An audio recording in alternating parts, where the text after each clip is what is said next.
नमस्कार दोस्तों, स्वागत है आपका एक बार फिर से हमारे चैनल सनातन लोक एसएल पर। जय श्री राम। कैसे हैं आप सब? मृत्यु के बाद क्या होता है? जिस तरह जीवन एक सत्य है, ठीक प्रत्येक व्यक्ति को यह भी भली भांति पता है कि मृत्यु भी एक ऐसा सत्य है जिसे कोई जितना मर्जी झुठला दे, परंतु इसे बदला नहीं जा सकता। कहने का अर्थ है कि जिसने इस पृथ्वी पर जन्म लिया है उसे एक न एक दिन अपने प्राणों की आहुति देनी पड़ती है। तो मित्रों, इस बारे में हम में से बहुत से लोगों ने कई बार अपने बड़े बुजुर्गों से कहते सुना होगा कि मृत्यु के बाद मनुष्य की आत्मा 13 दिनों तक अपने घर में रहती है। मगर ऐसा क्यों? इस बारे में क्या किसी ने सोचा है? अगर नहीं तो चलिए आज आपको इससे संबंधित जानकारी बताते हैं और जानते हैं कि आखिर क्यों मृतक शरीर की आत्मा 13 दिनों तक अपने घर में भटकती रहती है। साथ ही साथ ये भी बताएंगे कि 13 दिनों तक मरे हुए के नाम का पिंडदान क्यों किया जाता है। तो आज का वीडियो हमारा लास्ट तक जरूर देखना। आपका बहुत बहुत धन्यवाद हमारे वीडियो पर आने के लिए। तो वीडियो शुरू करते हैं।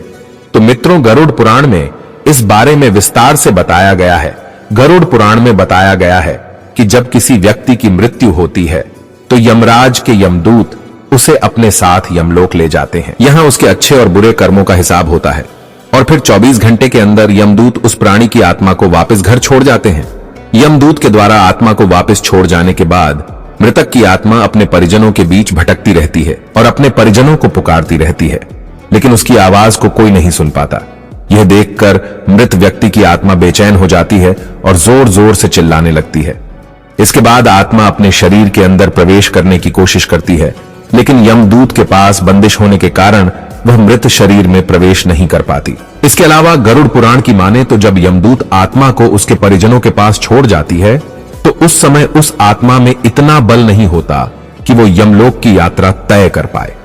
गरुड़ पुराण के अनुसार किसी भी मनुष्य के मृत्यु के बाद जो 10 दिनों तक मकिया जाता है उससे मृतक आत्मा के विभिन्न अंगों की रचना होती है और जो 11वें और 12वें दिन पिंडदान किया जाता है उससे मृतक आत्मा रूपी शरीर का मांस और त्वचा का निर्माण होता है।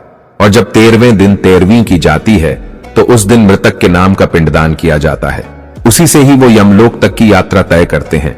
अर्थात मृत्यु के बाद मृतक के नाम का जो पिंडदान किया जाता है उसी से ही आत्मा को मृत लोक से यमलोक तक यात्रा करने का बल मिलता है। इसलिए गरुड़ पुराण में बताया गया है जब किसी मनुष्य की मृत्यु हो जाती है तो उसकी आत्मा 13 दिनों तक अपने परिजनों के पास घर में भटकती रहती है और उसके बाद आत्मा मृत लोक से यमलोक की ओर निकल पड़ती है, जिसे पूरा करने के लिए उसे 12 महीने यानी कि 1 साल का वक्त लगता है। इतना ही नहीं, मान्यता के अनुसार 13 दिनों तक मृतक के नाम का किया गया पिंडदान उसके 1 वर्ष के भोजन के समान होता है।